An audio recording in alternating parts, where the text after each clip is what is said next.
Hello everyone. मैंने last GK class में आपको मराठा साम्राज्य तक पढ़ाया था।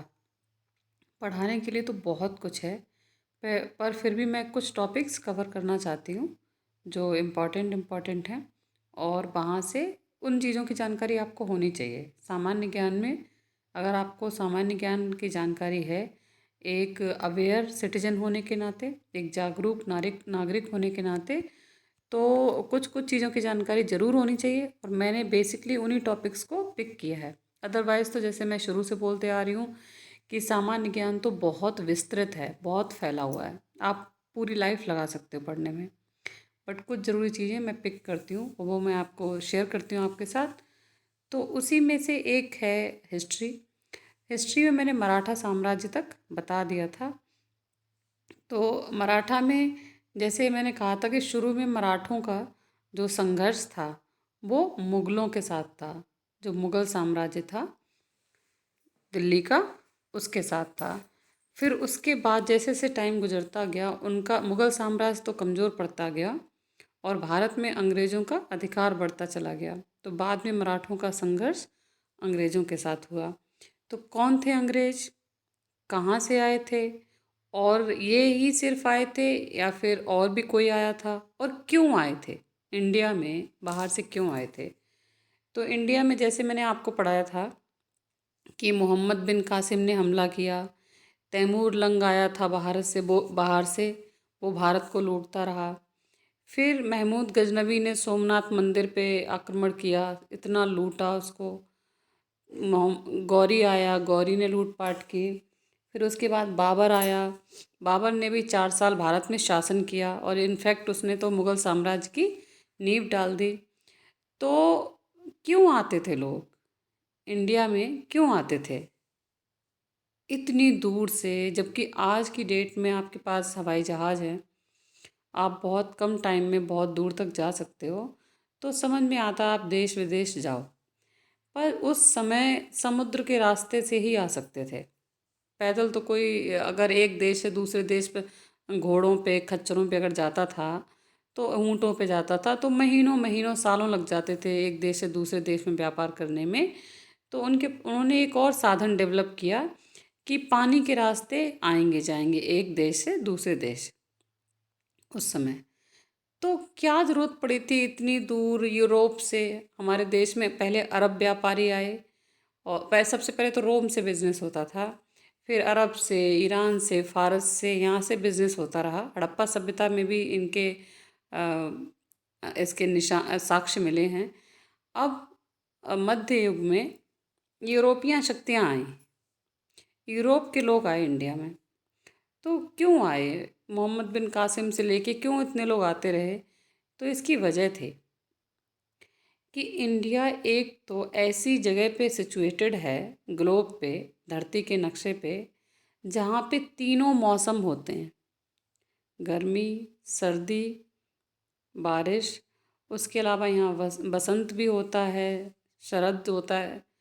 तो ये इस तरह की ऋतुएं होने की वजह से यहाँ पे वनस्पतियाँ बहुत अच्छी अच्छी होती हैं। और जो यूरोप के लोग आए थे, उन्होंने पहले यहाँ से मसाले ही ले गए थे। आप ध्यान से सुनना, मैं इसको अभी ऊपर नीचे स्क्रॉल नहीं कर रही हूँ, आपको थोड़ी स्टोरी से बता रही हूँ, फिर उसके बाद मैं स्क्रॉल डाउन करूँगी। बट थोड़ा सा पृष्ठभूमि जान लीजिए आप कि जब यूरोप वाले यहाँ पहुँचे, आपने नाम सुना होगा डिगामा, वास्को डिगामा। वो यहाँ पहुँचा कालीकट पर। तो उसके बाद यूरोप में वो अगले साल वापस भी चला गया था। तो यहाँ से मसाले ले गया, और उसने वहाँ जाके बताया कि वहाँ काली मिर्च और कई तरह के मसाले हैं। तो उनके लिए मसाले इतने ज़रूरी क्यों थे। तो आपको ये पता होना चाहिए कि यूरोप जो है वो ठंडा महाद्वीप है, वहाँ ठंड बहुत पड़ती है। तो बर्फ़ जमी रहती है काफ़ी एरिया में, और ज़्यादातर साल के ज़्यादातर महीनों में ठंड रहती है। तो वहाँ पे लोगों को वनस्पतियाँ कम मिलती हैं। ज़्यादातर वो लोग मीट, मांस पे निर्भर रहते हैं खाने पीने के लिए। तो मांस को अगर आप ज़्यादा टाइम के लिए रोक के रखना चाहते हो कि वो सड़े नहीं, तो मसालों की हेल्प से रख सकते हो। अब मसाले जो हैं वो तो उतने ठंडे प्रदेश में इतने बढ़िया उगेंगे नहीं।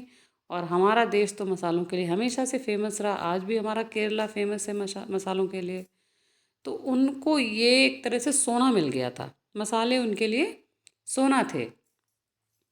तो वो फिर वो मसाले यहाँ से ले जाके वहाँ 60 गुने दामों में, है ना, 1 रुपए की चीज़ 60 रुपए में बिके, ऐसे बेचते थे। तो एकदम से बाढ़ आ गई यूरोप से कि चलो इंडिया चलते हैं, मसाले लेके आते हैं और यहाँ पे महंगे महंगे दामों में बेचते हैं। तो सबसे पहले पुर्तगाल के व्यापारी आए थे। कहाँ के? पुर्तगाल के। ये ध्यान रखना, कहाँ के आए थे सबसे पहले? पुर्तगाल के व्यापारी आए। और भारत पे लगभग 100 सवा 100 साल पुर्तगालियों ने खूब राज किया, खूब बिजनेस किया, गोवा को अपने अधिकार में ले लिया, काफ़ी एरिया कब्जा कर लिया। और मतलब 1 सवा 100 साल पुर्तगालियों का आधिपत्य रहा। वो यहाँ के राजा नहीं बने, लेकिन उनका एक तरह का कब्जा रहा। तो पुर्तगालियों ने जब इतनी सक्सेस, एकदम से ही पूरे यूरोप में उनका बिजनेस खूब सक्सेसफुल हुआ, देश आगे बढ़ गया, तो और भी लोग आए, डच लोग आए, फिर अंग्रेज आए, फिर फ्रांस के लोग आए। तो यही था। फिर हाँ, जब ये लोग यहाँ आए आए थे मेनली मसालों के बिजनेस के लिए। पर जब ये जहांगीर के दरबार में गए मुगल सम्राट के यहाँ, तो वहाँ का जो हीरे सोना चांदी देख के इनका दिमाग चकरा गया। तब इन लोगों को लालच जगा कि नहीं, इस देश में बिजनेस करना तो है ही फ़ायदेमंद। और भी उनके दिमाग में काफ़ी षड्यंत्रकारी चीज़ें आईं, लालच आया। और वो किसी भी कीमत पे हाथ पैर जोड़ के भी इंडिया में बिजनेस करना चाहते थे, अंग्रेज हों, फ्रेंच हों, कोई भी। तो यहाँ इस लालच में शुरू हुई थी भारत में यूरोपीय लोगों का आना। जैसा कि आप सब जानते हैं, 15 अगस्त को हम लोग स्वतंत्रता दिवस मनाते हैं। तो उन यूरोपियन लोगों का लालच इस कदर बढ़ गया था कि वो लोग षड्यंत्रकारी हो गए, और बहुत सारे षड्यंत्र करके कई सौ, मतलब 100 150 साल लगा के उन्होंने भारत पे कब्जा किया, फिर यहाँ पे शासन किया। और फिर बाद में हम लोगों को लड़ाई लड़नी पड़ी अंग्रेज़ों उन लोगों से, और फिर तब हमें जाके आज़ादी मिली। तो इन सब चीज़ों का एक इतिहास है, और ये इतना रीसेंट इतिहास है, आपको ज़रूर पता होना चाहिए। मेरे हिसाब से आपको ज़रूर पता होना चाहिए कि हम एक बार गुलाम हुए तो हम बार बार गुलाम ना हों। हमसे क्या गलतियाँ हुई थी जो दोबारा ना हों। तो इसलिए मैंने भारत में यूरोपीय व्यापारिक कंपनियों के आगमन पे टॉपिक बनाया है, और इसमें हम सारी ही कंपनियों की बात करेंगे, और मेनली हम पुर्तगाल की और ब्रिटिश की कंपनी की बात करेंगे। ठीक है, फ्रांस की भी कंपनी की बात करेंगे। उसके अलावा जो डच हैं और स्वीडन की हैं और डेनमार्क की हैं, वो बहुत उनका कोई ख़ास इतिहास नहीं है, तो उन पे कम बात करेंगे। ठीक है, तो मैं ये पढ़ के सुनाती हूँ आपको, जो मेन मेन होगा उस पर थोड़ा जोड़ दूँगी। तो सबसे पहले यही है कि 15वीं सदी के अंत का मतलब है कि 1498 में वास्को डी गामा भारत आया था। 1498, ये साल याद कर लो। ठीक है, वास्को डी गामा भारत में कालीकट पर आया था। कालीकट, कालीकट। और फिर वहाँ के राजा से उसने काफ़ी अच्छे संबंध बना लिए थे, जमोरिन से। तो आप ये देखो कि सीक्वेंस देख लो, इस सीक्वेंस में आए ये लोग। पुर्तगाली सबसे पहले आए, ये एक बार केबीसी में पूछा गया था। ठीक है, पुर्तगाली सबसे पहले आए 1498 में। कौन पुर्तगाली पहला आया था? Vasco da Gama. उसके बाद अंग्रेज आए, फिर डच आए। डच का मतलब है हॉलैंड के लोग, जिसको नीदरलैंड भी कहते हैं। ठीक है, फिर डेनिस आए, डेनिस का मतलब है डेनमार्क के लोग। फ्रांसीसी आए, यानी कि फ्रांस के लोग। और स्वीडन के लोग आए, स्वीडिश। इनका बहुत ही छोटा सा इतिहास है, इसलिए आप लोग कम जानते होंगे। पर आप सबसे ज़्यादा आपने सुना होगा अंग्रेज़ों का, है ना। अंग्रेज़ों से हमें आज़ादी कैसे मिली, बच्चा बच्चा जानता है। पर अंग्रेज़ों के अलावा भी और लोग आए थे, वो ये लोग आए थे। इनकी ईयर ध्यान से देख लो, और ये देख लो कौन पहले आया, कौन बाद में आया। ठीक है, अंग्रेज़ कौन से नंबर पे आए। तो चलो, पुर्तगाली सबसे पहले आए, उसी पर बात कर लेते हैं। तो पुर्तगाली में कौन आया था सबसे पहले? Vasco D gamma. कहाँ आया था? कालीकट पर। ठीक है, और ये, हाँ, ये उसने समुद्री मार्ग की पहली बार खोज की थी। यूरोप वालों को नहीं पता था कैसे इंडिया आना है, या इंडिया भी कोई चीज़ है, नहीं जानते थे। लेकिन ये लोग समुद्री यात्रा करने में बहुत माहिर थे, तो यात्रा करते करते इनको भारत मिल गया और फिर इसने रास्ता और लोगों के लिए भी रास्ता बन गया कि हाँ इधर से इंडिया जाना है। ठीक है, देखो 1499 में वास्को डी गामा लौट गया था, 98 में आया और लौट गया एक साल बाद, लेकिन उसने रास्ता बता दिया सबको कि इंडिया ऐसे जाएंगे। अब देखो पुर्तगालियों ने अपनी व्यापारिक कोठियाँ मतलब समझते हो, बड़े बड़े गोडाउंस कहाँ कहाँ करे थे? कालीकट में, गोवा, दमन, दीव एवं हुगली, ये पांचों को आप पुर्तगाल के लिए रट लो। पुर्तगाल में कालीकट और गोवा ये तो पुर्तगाल का समझ लीजिए आपकी, उनके अपने कब्जे के थे। ठीक है, पर ये पांचों ही रट लो, पुर्तगाल के ये शहर थे। और देख रहे हो आप यहाँ पे काली मिर्च और मसाले, इन्हीं का मेन बिजनेस करने ये लोग आए थे।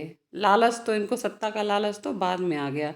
अब ये है क्वेश्चन, इम्पोर्टेंट चीज़ कि पुर्तगालियों ने पहले दुर्ग की स्थापना, मतलब कोठी ही बनाई एक तरह की, लेकिन इतनी बड़ी कोठी बनाई जैसे कि दुर्ग हो, कोचीन में बनाई थी। ठीक है, 1503 में। अब एक और चीज़ जो पूछी जा सकती है वो यह है कि इनका पहला, पुर्तगाल का पहला वायसराय कौन था इंडिया में? आपने अंग्रेज़ों के तो वायसराय सुने होंगे, लेकिन पुर्तगालियों की भी एक लंबी हिस्ट्री है इंडिया में, तो इनका भी पहला पुर्तगाल वायसराय आपको पता होना चाहिए। वायसराय समझते हो, ये जो वायसराय दिख रहा है, ये आपने अंग्रेज़ों के इतिहास में कई जगह पढ़ा होगा। तो पहला पुर्तगाली वायसराय था फ्रांसिस्को द अल्मेड़ा। ठीक है, फ्रांसिस्को से आप ये मत कंफ्यूज होना कि ये फ्रांस का था, ये पुर्तगाल का था पहला वायसराय। अब जरा इनके इतिहास देखो। जब जमोरिन था वहाँ का कालीकट का शासक, तो इन लोगों ने क्या किया, पुर्तगालियों ने, वहाँ का राजा था जमोरिन, उससे ऐसी दोस्ती की कि अपनी कोठी की, उससे थोड़ी सेना ले ली कि मेरी कोठी को ना सिक्योरिटी दे दो, मेरी कोठी पे कोई हमला ना कर दे।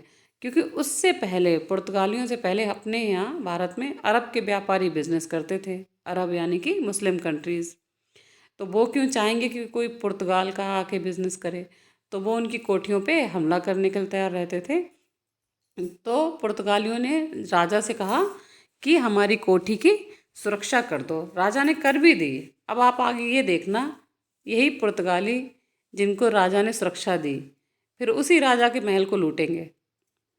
समझ रहे हैं आप कैसे इतिहास करवट बदलता है? जिस राजा ने पुर्तगालियों को सुरक्षा दी, जमोरिन ने, उसी के महल को ये लोग लूटेंगे। ठीक है, तो जब पुर्तगाली आए तो उस समय कोई और नहीं था, ना अंग्रेज़ थे ना फ्रांसीसी, भारत में कोई और नहीं था। तब भारत में सिर्फ अरब देशों के व्यापारी थे।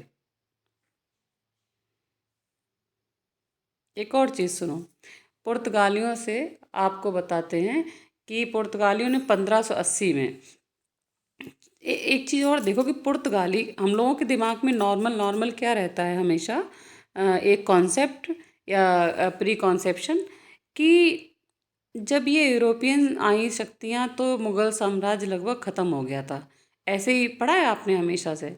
लेकिन ध्यान से देखो, पहला यूरोपियन आया 1498 में, और 1498 में तो मुग़ल साम्राज्य की नींव भी नहीं पड़ी थी, है ना?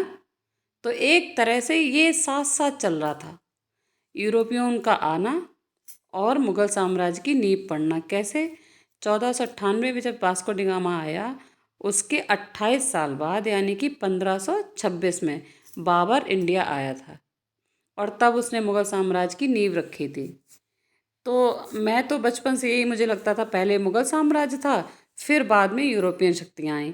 लेकिन नहीं, दोनों चीज़ें साथ साथ आ रही थी। बस ये था कि पहले मुग़ल साम्राज्य मजबूत हुआ, तब तक यूरोपियन शक्तियों ने सिर्फ अपनी कोठियाँ बनाई थी जगह जगह बिजनेस के लिए, जैसे बिजनेसमैन होते हैं।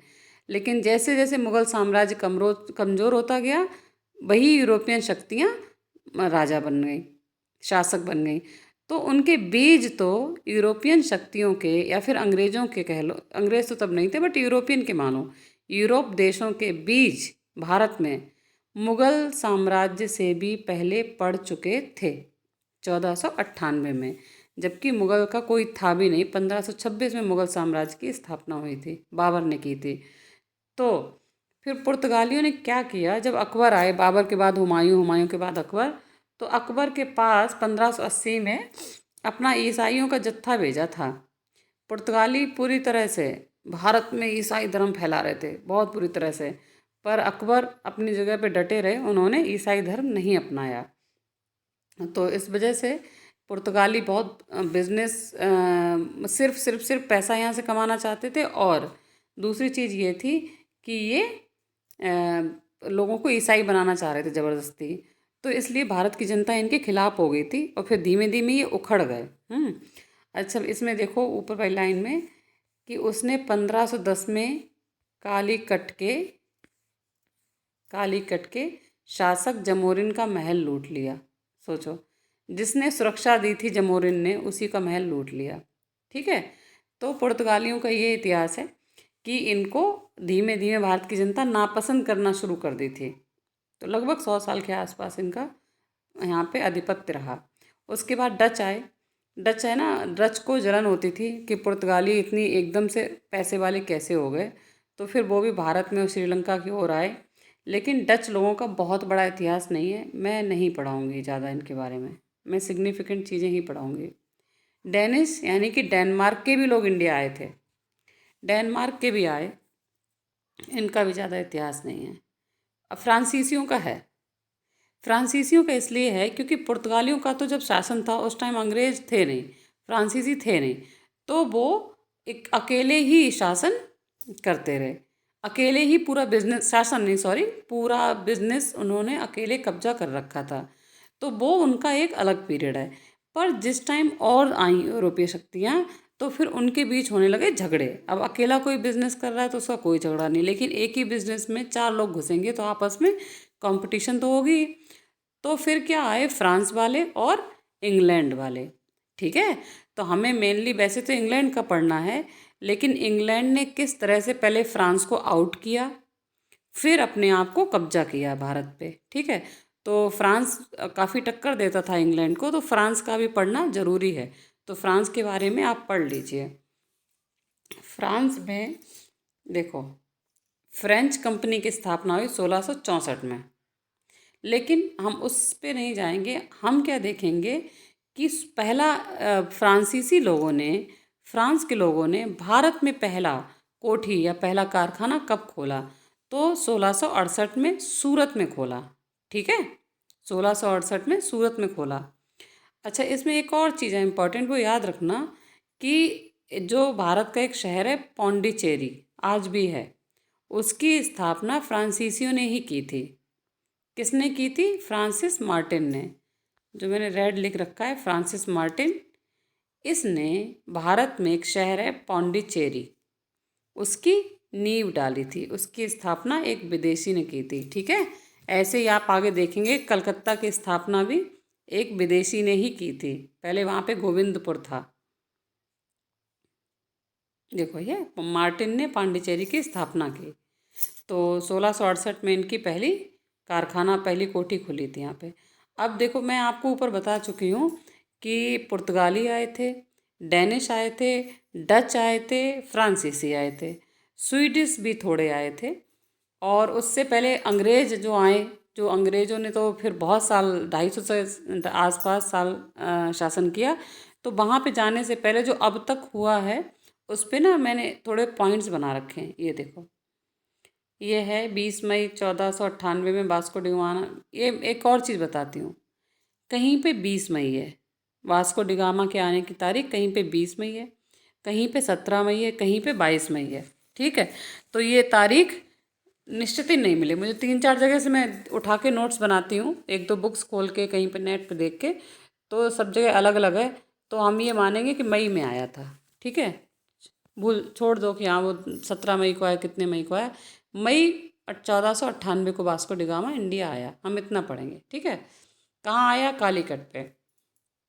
अब पहला जो पुर्तगाली वायसराय है, मैंने ऊपर भी बता दिया, फ्रांसिस्को द अल्मोड़ा।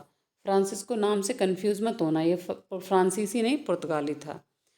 अब अल्बुकर्क ने 1510 में बीजापुर के यूसुफ आदिल शाह से गोवा को जीता। ये जो अल्बुकर्क है, ये भी पुर्तगाली था, और जब इसने गोवा को जीत लिया तो गोवा पे पुर्तगालियों ने कब्जा कर लिया था, और ये बहुत टाइम तक बना रहा कब्जा। ठीक है, तो कहाँ पहला कब्जा किया था पुर्तगालियों ने? गोवा पे। लेकिन पहली कोठी अपनी कोचीन में खोली थी 1503 में। पहले कोठी खोली थी कोचीन में, उसके बाद गोवा पे कब्जा किया था। ठीक है, 1510 में। अब हम आते हैं ईस्ट इंडिया कंपनी पे। ईस्ट इंडिया कंपनी जो है वो अंग्रेज़ों की थी, इंग्लैंड की थी। अभी तक पुर्तगाल की बात हो रही थी, और अब आप इंग्लैंड के उस पे आओ। इंग्लैंड में जो हमारे भारत पे ईस्ट इंडिया कंपनी आई थी बिज़नेस करने, तो यहाँ पे बिज़नेस करने से पहले उसको अपने देश में अपने राजा महाराजा से परमिशन लेनी पड़ी। तो उस टाइम वहाँ पे क्वीन एलिजाबेथ थी, क्वीन एलिजाबेथ फर्स्ट। अब क्वीन एलिजाबेथ से मुझे याद आया, क्वीन एलिजाबेथ फर्स्ट थी तब जब 1600 में, और अभी अभी कुछ दिन पहले इंग्लैंड की ही महारानी क्वीन एलिजाबेथ सेकंड की डेथ हुई है। ठीक है, तो ये सेकंड थी जिनकी डेथ हुई, उससे पहले फर्स्ट थी 1600 में। तो उन्होंने एक कंपनी, व्यापारियों ने एक कंपनी बनाई, ईस्ट इंडिया कंपनी। तो उसको परमिशन क्वीन एलिजाबेथ ने दी थी, रानी एलिजाबेथ ने दी थी 1600 में, कि जाओ भारत में और भारत के आसपास के देशों में आप व्यापार कर सकते हो, हमें बस हमारा जो कमीशन होता है राजा का वो पहुंचा देना, टैक्स होता है वो पहुंचा देना। तो अब जब ये व्यापार करने आए तो इन्होंने क्या किया कि उस टाइम मुग़ल थे भारत में। ठीक है, तो मुग़ल के दरबार में इन्होंने अपना कैप्टन भेजा, हॉकिंस। तो हॉकिंस उनके दरबार में पहले गया, लेकिन उसको परमिशन नहीं मिली। पुर्तगालियों ने तब बहुत दोस्ती कर रखी थी मुग़ल लोगों से। पर 1615 में टॉमस रो को भेजा। किसको? Thomas Roe. ये राजदूत था वहाँ के राजा का। टॉमस रो जो था इंग्लैंड के राजा था, इनका जेम्स प्रथम का राजदूत था। कौन? Thomas Roe.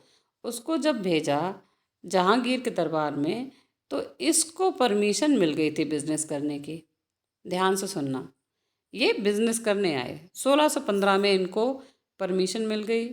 और उससे पहले ये एक कोठी सूरत में खोल चुके थे। 1608 में इन्होंने एक कोठी, एक गोडाउन जैसा सूरत में खोल लिया था। आप ये ध्यान रखना कि अंग्रेज़ों ने अपनी पहली कोठी सूरत में खोली थी, और पुर्तगालियों ने अपनी पहली कोठी कोचीन में खोली थी। तो अभी हम अंग्रेज़ों की बात कर रहे हैं, तो इनकी पहली कोठी सूरत में थी 1608 में। ठीक है, 1608 में कोठी खोल ली, और 1615 में जहांगीर से परमिशन भी ले ली बिजनेस करने की।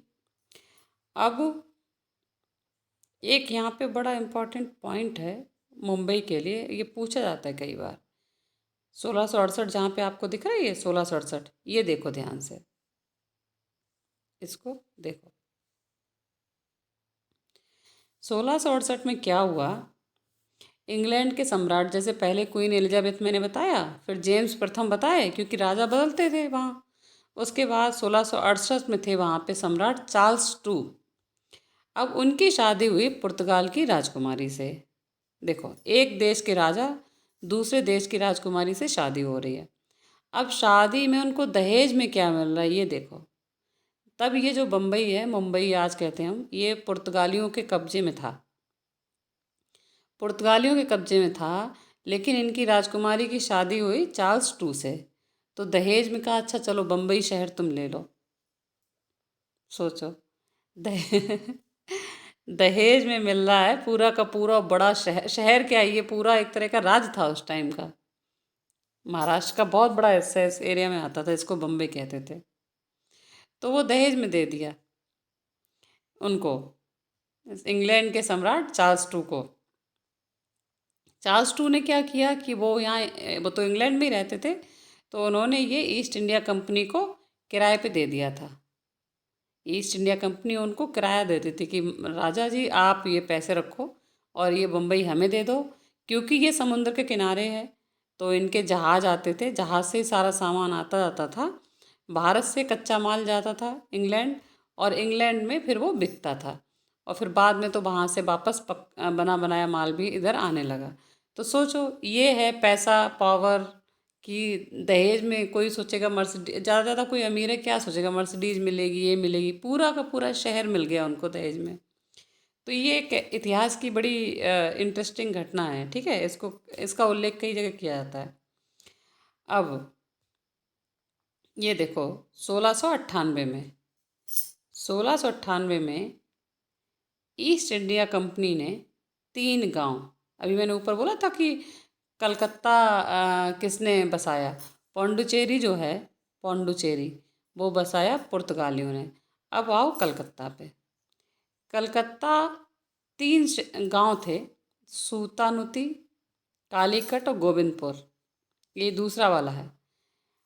और ये यहाँ पे इन्होंने फोर्ट विलियम का निर्माण किया था, आज भी है वो, आज भी एक किला है वहाँ पे।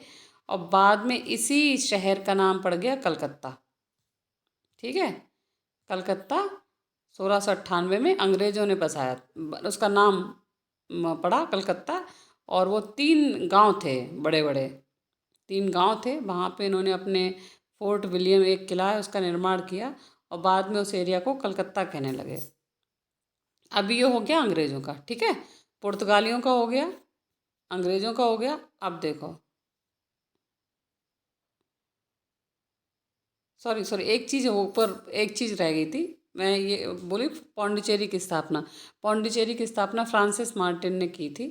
ये, हाँ बता दिया था मैंने, ये भारत में फ्रांसीसियों की प्रथम कोठी सूरत में, तो यही अंग्रेज़ों का था। अंग्रेज़ों की भी प्रथम कोठी सूरत में हुई थी। कोठी से मतलब उनकी बड़ी सी गोडाउन। अच्छा, ये जो है फ्रांसीसी जब आ गए, फ्रांसीसी 1668 में कोठी जब स्थापित की, अंग्रेज़ों ने की थी 1608 में, ये देखो, ठीक है।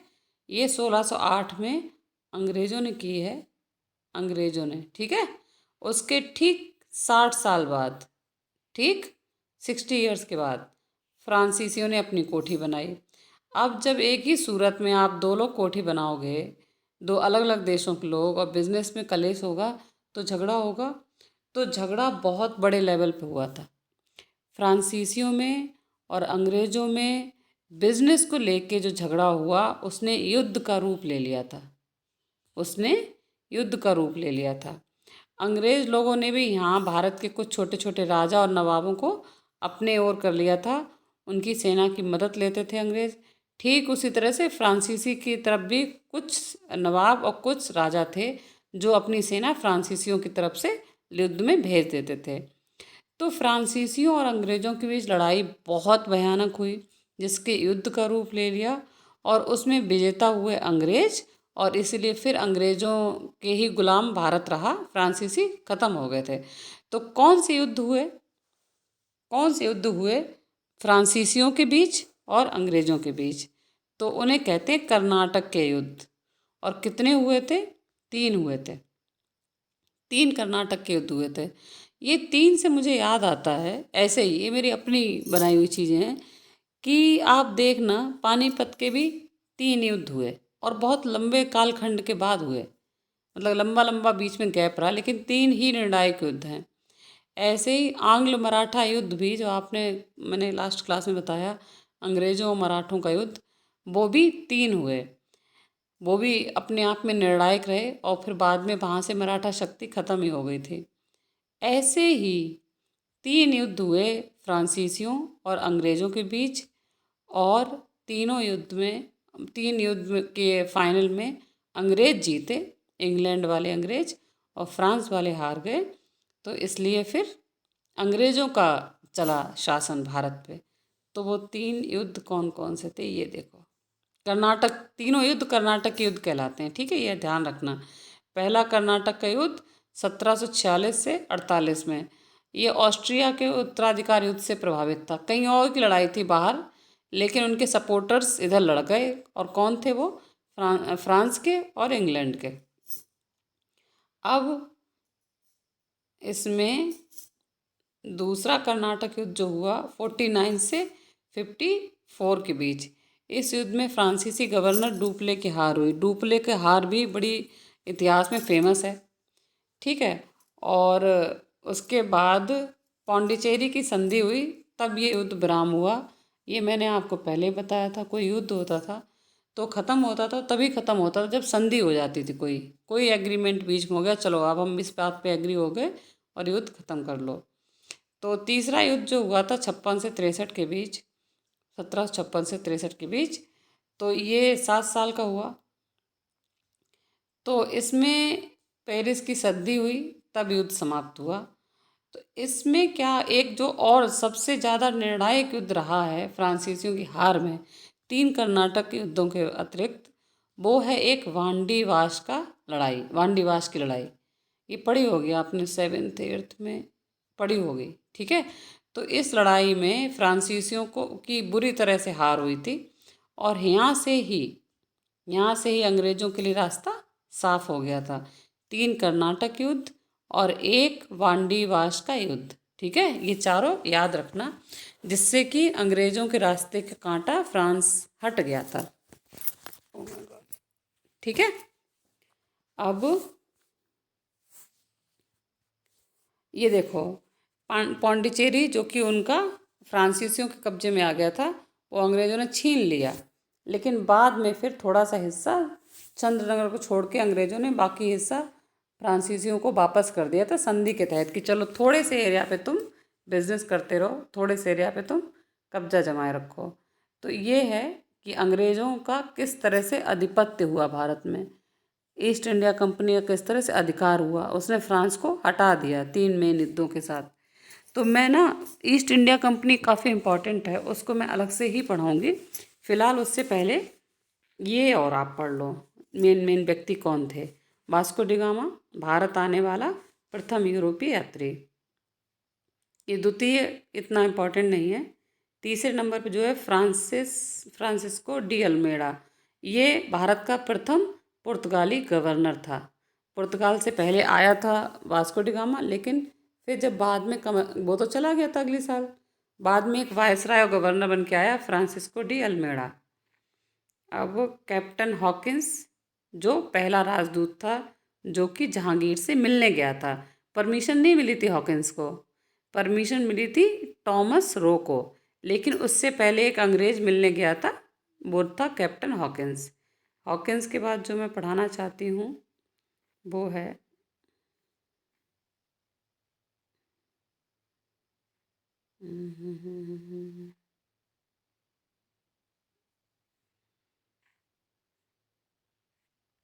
और इतने कोई खास नहीं, ठीक है।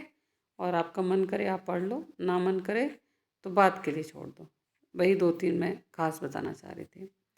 अब देखो, तो मैंने आपको थोड़ी थोड़ी समरी दे दी है कि कैसे भारत में क्यों आए थे यूरोप के लोग, क्योंकि वो उनको मसाले मिल गए थे यहाँ पे। तो उन मसालों को यहाँ से सस्ते रुपए में ले आते थे और वहाँ बहुत महंगे में बेचते थे। तो जो जो देश मसाले का बिजनेस करने लग गए थे वो अमीर हो गए। तो एक देश आया पुर्तगाल, फिर उसकी देखा दूरी दूसरा देश आया, और इस तरह से उनमें बिजनेस कंपटीशन बढ़ने लगा। तो पुर्तगालियों के टाइम पे कोई और यूरोप से देश नहीं आया था, लेकिन बाद में फ्रांसीसी और अंग्रेज ये लगभग लगभग सेम टाइम पे आए। तो इन दोनों में बहुत युद्ध हुआ, और उस युद्ध में अंग्रेज विजयी हुई, और विजयी होने के बाद उन्हीं का ही आगे उनकी आगे इतिहास है भारत में, ठीक है। विजयी होने के बाद अंग्रेज़ों का क्या रहा, तो इसका मतलब है कि अंग्रेज़ बहुत इम्पोर्टेंट हैं, उनको पढ़ना चाहिए, है ना। अगर हमें इतिहास जानना है तो पढ़ना पड़ेगा। तो अंग्रेज़ों का भारत में आगमन कब हुआ, कैसे हुआ, ये सारी चीज़ों पे बात करते हैं डिटेल्ड, ठीक है। इस पे इस पे डिटेल बात करते हैं। बाकी सारी एक समरी हो गई है। तो ये वीडियो फिर मैं यहीं ख़त्म कर रही हूँ, और अंग्रेज़ों का भारत में कैसे आगमन हुआ, कैसे उनका कब्जा हुआ, उस पर दूसरा वीडियो बनाते हैं। और फिर जैसे ही अंग्रेज़ों का टाइम और स्वतंत्रता संग्राम का टॉपिक ख़त्म होता है, मैं आप लोगों को एक एक प्लान दे दूँगी। उस प्लान में ये रहेगा, सिलेबस रहेगा जीके कंपटीशन का, कि किन किन टॉपिक से आने वाला है। तो ये है कि आप मेरे वीडियो का ही इंतज़ार ना करें, वो टॉपिक्स खुद भी तैयार कर सकते हैं, है ना। तो मैं आज के वीडियोस के बाद एक प्लान दे दूँगी कि क्या क्या पढ़ना है। ओके, तो ये वीडियो यहीं ख़त्म करते हैं, ठीक। थैंक्स।